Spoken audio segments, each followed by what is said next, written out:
everyone, it's Gail.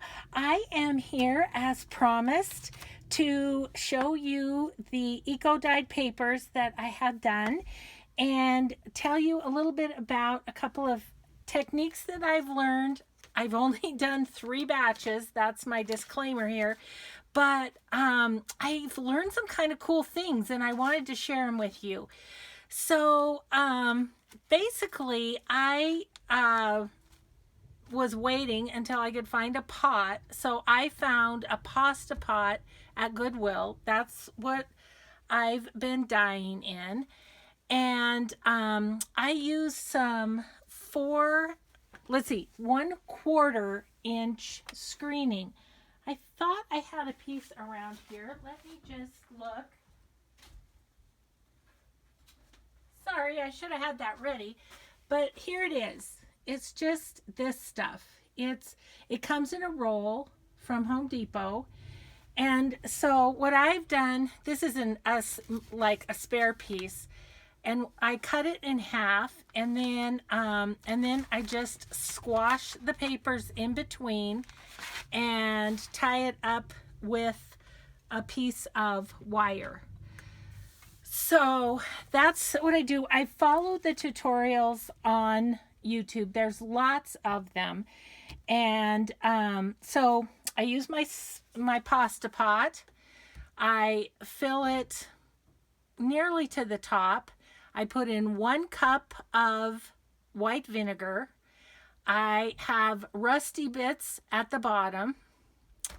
And then when it boils, I pop my papers in there for about a half an hour, 40 minutes, and then take them out and peel off all the slimy plants.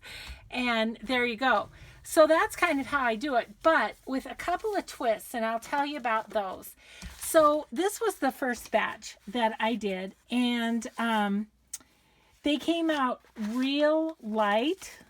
I think you can, they came out real light. You see the yellow here?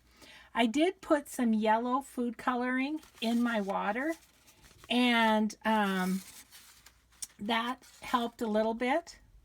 Those are great peony leaves, and peony leaves are really, really pretty awesome.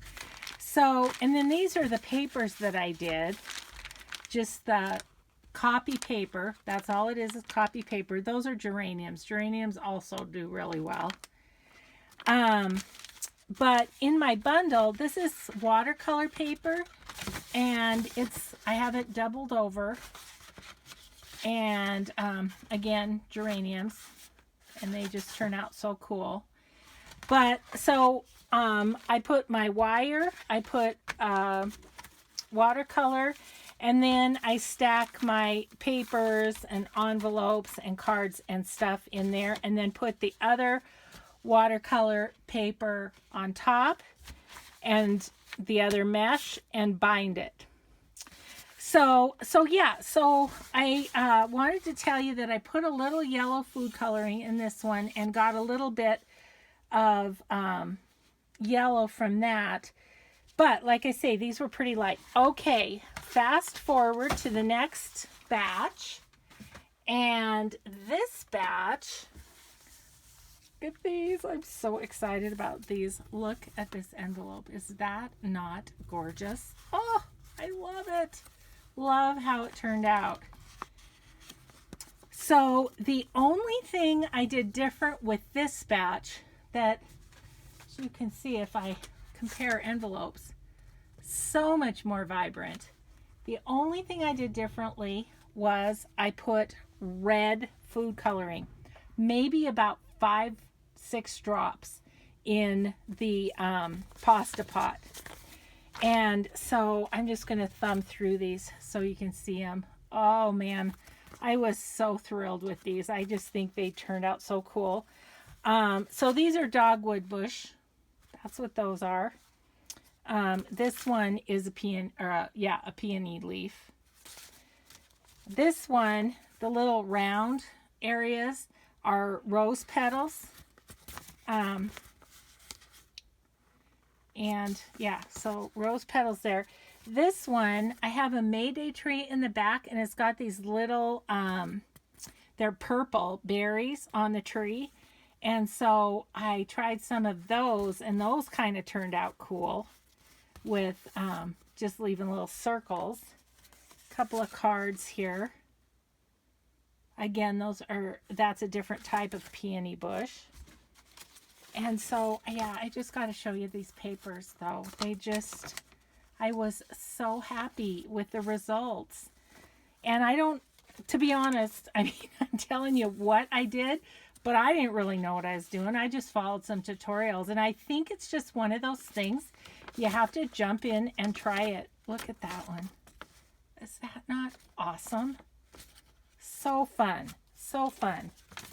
So, yeah, I'll just thumb through these quick so you can see the results. But super excited to use these. This is, again, the dogwood leaf. Yeah. They're just they're super grungy and super yummy all at the same time. So I did quite a stack.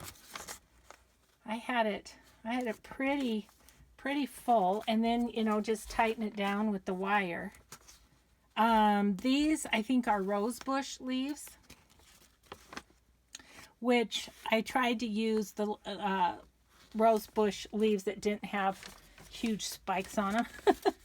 So this is a page that had rose petals and rose leaves on it. This one is a geranium again. Their color just leaches out like everything. Look at that. Isn't that gorgeous? I just love that. This is, again, a peony leaf. Peony leaves. I mean, there isn't one of these that I don't love, really, to be honest. This one had the berries again, and I love kind of the color that left. It looks like, I think that it was berries and a few geraniums maybe. Yep, geraniums. And this again has rose petals.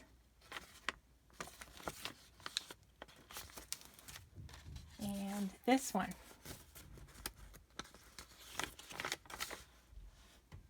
So fun. Geez, I think those turned out cool. And then these are the watercolor paper that, yeah, I put the berries on the inside. And you can see this, this is the side that had the screening on it. And then this one was the other side. Wow, right? Oh, just think they're gorgeous. Okay, so then I also decided I had some kind of muslin type fabric, and I thought, well, let's try that. And it turned out pretty cool too. I mean, it's yeah, it's so pretty, so pretty. So that was one piece, and then this is the other piece of the fabric. I forget, I think this one was rose petals and rose leaves in this one. But I think the red food coloring just made all the colors way more vibrant than not having that in there. So, so that's going to be one of my rules of thumb here is when I eco dye, I'm going to put in red dye. And I apologize ahead of time if I say eco dyeing. I don't know why I want to say that. I just do. And so it's like every time I say it, I have to think eco, not echo. I don't know. So sorry if anyone's offended. I have been told that it's not eco dyeing, it's eco dyeing, and I know that it's just, I don't know, it's just a weird thing. Okay, so then this third batch is the kind of the thing I really wanted to share with you, which is I got a bouquet from some people that had, you know, those daisies that they have in the grocery store that they've put them in dye and the dye has gone up the stem and made them like super brilliant blue, super brilliant green, bright pink, bright purple, bright yellow.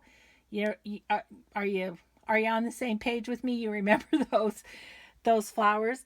Well, I just mine were starting to fade, and I decided I'm going to try them just like regular eco dyeing. I'm just going to try them. And oh my gosh, you guys, they came out so cool. So this is just a little piece of watercolor paper. I grabbed a few because I thought journaling cards with these.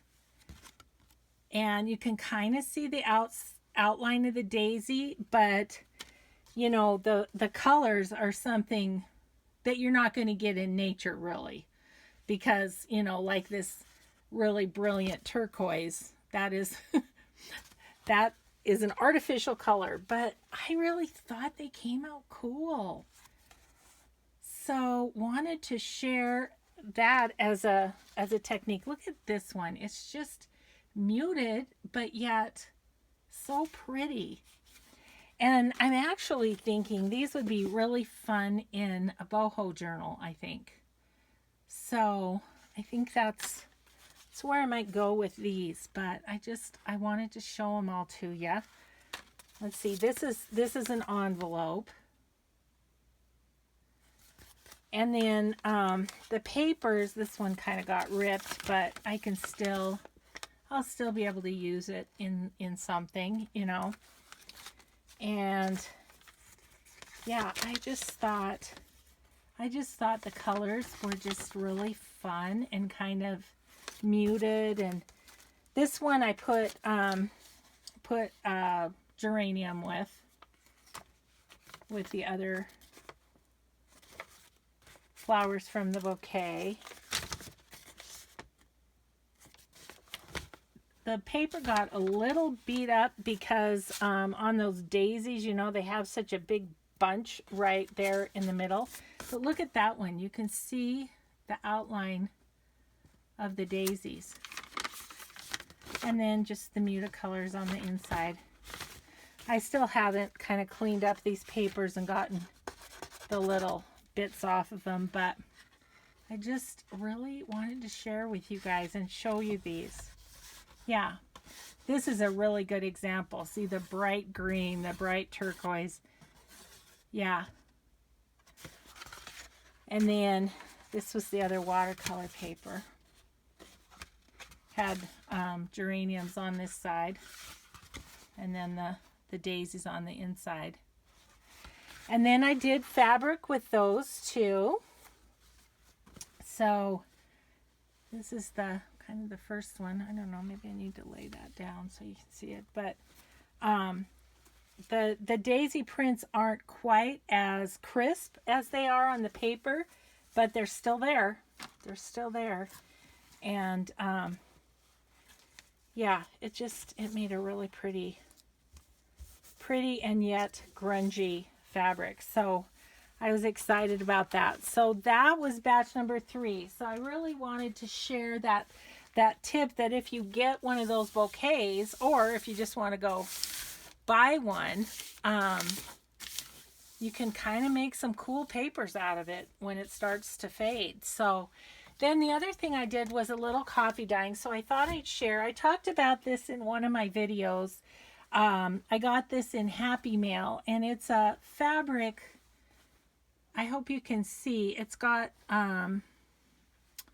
little bird houses on it, and it was white fabric with kind of a white pattern on it. And when you coffee dye it, the white just stands out a lot more. So so that was kind of a neat coffee dyed piece. And this piece again I got in Happy Mail, and it had these little embroidered flowers like on them, and So coffee dyed those. I leaned them on my lawn chair to dry. So that's what that is the arm of the lawn chair. But I had a bunch of pieces of that. So that was kind of a fun thing too.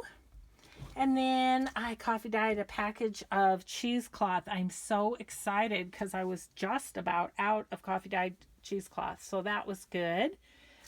And then this piece I had from Happy Mail as well. And it was just white. And I coffee dyed it. And I love how it came out. I think that's so fun and grungy and vintage looking. It's just really fun. So that was what I did while my eco dyed papers were boiling. I'm going to have to go back and watch this video and see how many times I said eco dye. Eco dye, eco, like Nico. Yes. Okay, so there it is. I wanted to share with you guys, especially the technique with the store-bought dyed flowers, and then also show you the new results with the red dye. So hope that was helpful, everyone, and hope you're having a great day. Thanks so much for stopping in and for watching. We'll see you next time. Bye bye.